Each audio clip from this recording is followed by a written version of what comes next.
My goal here is to give you a sense of the pace of change, the opportunities, the challenges, but where we're going, not in 20 or 30 years, this decade. I think one of the things we don't realize is that we haven't seen 1% of the rate of change we're going to see in these next 10 years. And the opportunity for that is extraordinary, because it used to be that 1,000 years ago, the only people who could change a nation or a region of the world were the kings and the queens. 100 years ago, it was the industrialists, the robber barons. Today, it's anyone. Anyone passionate enough is given access to these exponential, accelerating technologies, can take on the world's grand challenges, and I believe solve them. I'm executive chairman, co-founder of a university called Singularity University. It's seen here. We're backed by Google, by 3D Systems, by Deloitte, by Genentech, by Cisco. Our mission as a university is to give the top graduate students and executives from around the world an understanding of what's in the lab today and coming to market in the next 2, 5, 10 years on these converging exponential technologies. Because these technologies are those that are the levers, if you would, to impact 1 billion people. And we talk about the fact that today an entrepreneur, and we cultivate about 15 startups a year out of SU, an entrepreneur can actually start a company that impacts 1 billion people in a decade. You'd have to have been Muhtar Kent at Coca-Cola or Jeff Immelt at GE or someone of that magnitude to actually impact 1 billion people before today an individual can do this. And we teach, you want to become a billionaire, help 1 billion people. The world's biggest problems are the world's biggest business opportunities. We talk about exponential technologies. It's our mantra. And I want to begin by saying that we are all local and linear thinkers. We evolved on a world in which the world around us was local and linear. Nothing affected you that was not within a day's walk. And the life of your great-grandparents, your parents, you, your kids, 100,000 or 1 million years ago was the same. Nothing changed, generation to generation. But today, things are changing year to year. We're living in a world that's global and exponential. The question is, what does exponential feel like, right? If I say to you, I want you to take 30 linear steps, 1, 2, 3, 4, 5, all of us are great linear projectors. I'm saying, I'm there in 5 linear steps, there in 10, 30 linear steps, I'm across the hall, 30 meters away. But if I say to you, where are you going to be in 30 exponential steps? An exponential being a simple doubling, 1, 2, 4, 8, 16, 32. Very few people will say in 30 exponential steps, I'll be 1 billion meters away. Put differently, I will have gone around the planet 26 times. And that difference between us thinking linearly while the world that you're creating, that you're using, the technologies, are growing exponentially is really the story here. You see this red line here? It's all of us. It's our politicians, it's our shareholders, it's our customers. We haven't had a hardware or software upgrade in 50,000 years. It's been a while. The yellow line is the technology you're using and creating. It's networks and sensors, AI, robotics, 3D printing, all of these areas. And the difference between these two is interesting, right? Because if you're the CEO of a Fortune 500 company and some kid in the garage comes up with this disruptive new service or business model, it's disruptive stress. If you're the kid in the garage, it's disruptive opportunity. We grew up with Kodak being one of the mainstay brands of the world. And in 1996, at the top of their game, Kodak is a $140,000, $28 billion company that 20 years earlier had invented the digital camera. A guy I'll introduce you to in a moment had come up with it in the lab. And you can imagine when he brings it to his board of directors, he goes, here it is, the digital camera, right? It takes 0.01 megapixel images. They say, what are you kidding? That's a toy for kids. We're Kodak. We make beautiful, high-resolution images. Besides, we're in the paper and chemicals business. And of course, in 2012, Kodak declares bankruptcy, effectively disrupted by the very technology that they had invented but didn't understand what exponential growth would look like. But what's interesting is in this same year of 2012, another company, also in the digital imagery business, a company called Instagram gets acquired by Facebook, but they've got 13 employees and get $1 billion valuation. The difference between a, if you would, exponential company and a linear one is this kind of disruption. I've given it a new name. I call it the new Kodak moment. We're going to see this over and over again. Projecting forward, a continuation of Moore's law, in 2010, 5 years ago, if you remember back then, the average computer was calculating at 100 billion calculations per second, which is more computational power than we had in the entire US space program in the 60s and 70s. In 2023, 8 years from now, the average $1,000 computer you go down to the store and purchase is calculating at 10 to the 16 cycles per second, which is just a number, unless you speak to a neurophysiologist who tells you that's the rate at which your visual and auditory cortex does pattern recognition. So what happens when $1,000 buys you the computational power of a human brain? And of course, it doesn't stop there, because 25 years later, now $1,000 buys you the computational power of a human race. This is going to be transforming almost every industry. I want to share, if you would, the kinds of technologies we teach at Singularity University, that we study, that our students start companies on, that are converging and changing the world. And they are, robotics and AI and 3D printing and networks and sensors. And these technologies, what's most important about them is that they're democratized technologies. They're accessible almost to everybody. So a kid in Mumbai on a smartphone has access to more cloud computing power, if you would, than the chairman of MIT had 20 years ago, and access to more knowledge and information than President Clinton had 20 years ago. It's an extraordinary democratization that's going on. One of the most powerful technologies coming online, let me speak about some of these, is artificial intelligence. And AI is the ability of a computer to understand the language nuance, to be able to understand the cynicism, the humor, the confusion you have, and give you an answer. We may know it as Siri on our iPhone as the earliest days. I like to think of Jarvis from Iron Man as my preferred version of AI. What happened 2 years ago was Michael Rodin, who is the head of the Watson program at IBM.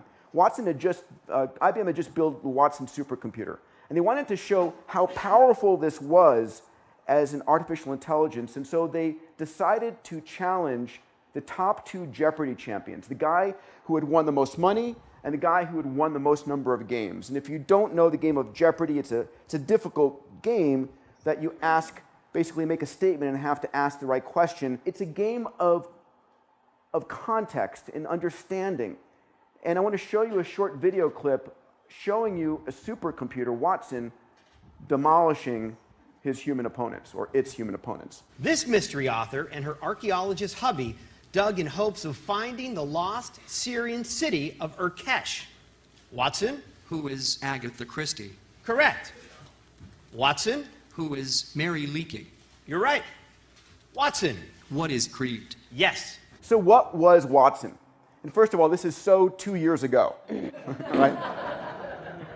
Watson was a room-sized computer of, the size of this stage, if you would, some 3,000 Power 7 core processors, able to process 1 million books per minute, able to literally download Wikipedia. It was not hooked up to the internet. It had downloaded Wikipedia in a number of databases and was able to pull relevant pieces of information far more than our memories can withhold. But what's interesting is where IBM has taken this. So since then, over the last 2 years, IBM has ported Watson to the cloud, and it's put an open API, basically an interface for entrepreneurs to create services on top of Watson.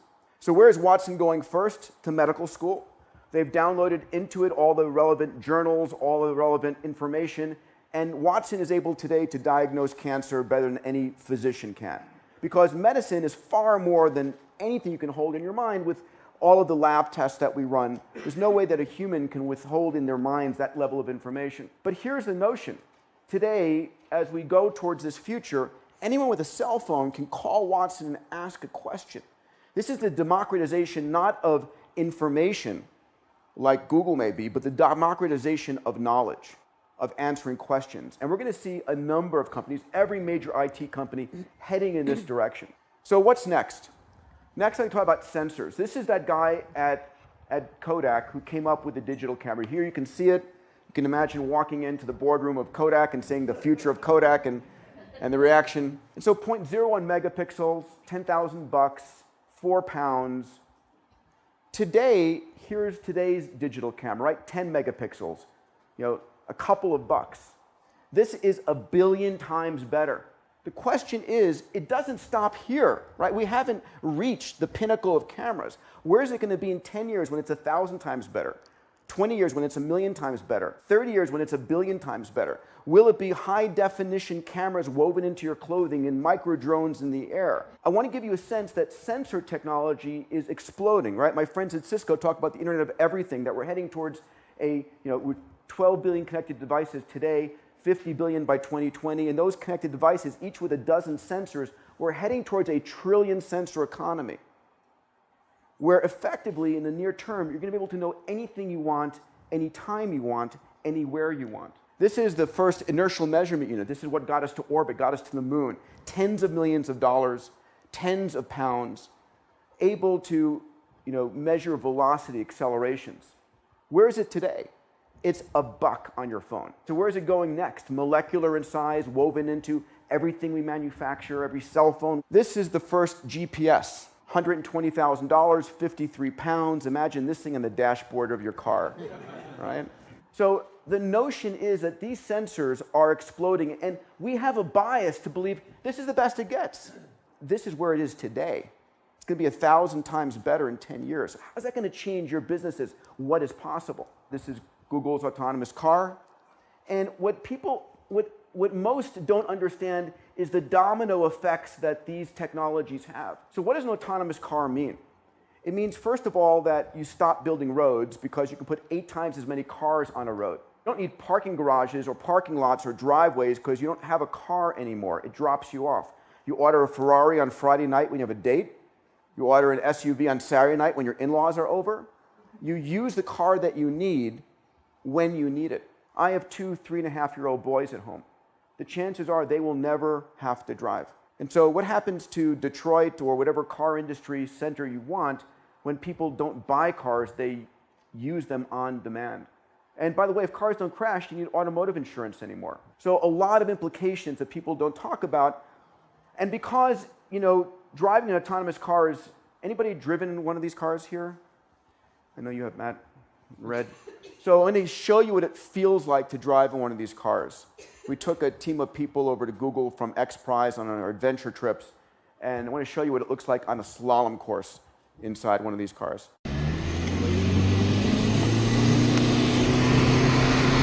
Oh my God.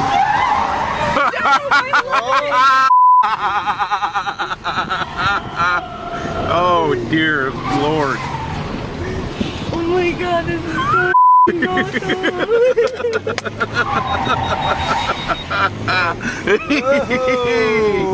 Oh my God.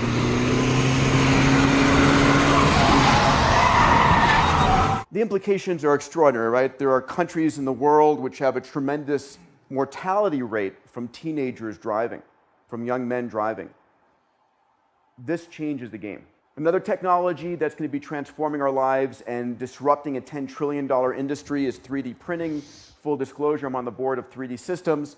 And the ability of 3D printing to print anything layer by layer by layer out of 300 different materials. In any level of complexity you want, any level of personalization, you don't have to manufacture overseas anymore. You manufacture in your closet or down the street. And the manufacturing of multiple materials. This is a person who forgot their wrench and can hit print and print a wrench if you would. So what can we print these days? Here's a polygon within a polygon, just showing a simple structure you can print where complexity comes for free. In China last year, for the first time, we saw the construction of 10 3D printed homes in 24 hours for $5,000 each. Last month, a 3D printed apartment building out of China. This is a person who lost their right lower limb, scanned their left limb, flipped the image, and 3D printed a prosthetic composite replacement. This truly is just the beginning of a disruption in manufacturing. The final technology I want to talk about is synthetic biology and genomics. I had the pleasure in March of last year, to announce a new company with Craig Venter and Bob Hurry. Craig, who sequenced the first human genome, and Bob Hurry, who's one of the top leading stem cell scientists from Celgene. We created a company called Human Longevity, Inc. We've now built the largest genome sequencing facility on the planet. We're going to be sequencing between 1 to 5 million genomes in the next 4 years. And our goal is to create the largest impact on human health and to extend healthy living by 30 to 40 years this decade. That's our mission. That's our goal. We are creating in one of the largest databases a collection of full phenotype data, a full genome, the 3.2 billion letters from your father and from your mother, the haplotype phasing. But besides that, your microbiome. So each of us are a collection of 10 trillion human cells and 100 trillion bacterial cells. And so that full bacterial complement of DNA as well. Full body MRI, metabolome, and the proteome. And all that information goes in, and we've brought into the company a guy named Franz Ock who ran Google Translate. And we are basically doing massive machine learning on top of this information to understand, because it's our belief that your genomics actually describe how you look, how you sound, every aspect of your life. First of all, I hope you can feel the only constant is change. And the rate of change is increasing. And one of my mantras for large companies is either you disrupt yourself or someone else will. Standing still is no longer an option. The other thing to realize is that your competition is no longer the multinational overseas. It's the entrepreneur in a garage with access to 3D printing, AI, robotics, who's willing to take risk after risk, failure after failure, and go shot on goal. And so we have a generation of entrepreneurs that are empowered with more technology than the largest governments and corporations had 20 years ago. We are de facto linear thinkers. And my challenge to you is, what's your moonshot? How do you go 10 times bigger, not 10% bigger, in your country, in your company, and in your own personal life? Because these things are now possible. We have the magic of these technologies. This is perhaps one of the most important things. It's the world's population. We're at 7 billion, just over 7 billion. Internet connectivity. In 2010, we had 1.8 billion people connected online. The projection for 2020 is that by 2020, we're going to reach 5 billion people online, which means we have 3 billion new minds entering the global economy. 3 billion people who've never bought anything. 3 billion people who have never, have never uploaded or downloaded or used the internet. But what's interesting, in fact, in the last month is the following. So there are now a number of ventures looking to connect not 5 billion, but all 7 billion humans on this planet with a megabit connection. So Mark Zuckerberg's been talking about and buying drone companies and looking at spacecraft. Google has had their Project Loon, which is to connect using balloons and using, again, drones. Last week, Elon announced, then with a follow-on with a $1 billion investment from Google, a 600-plus satellite constellation for providing megabit connections.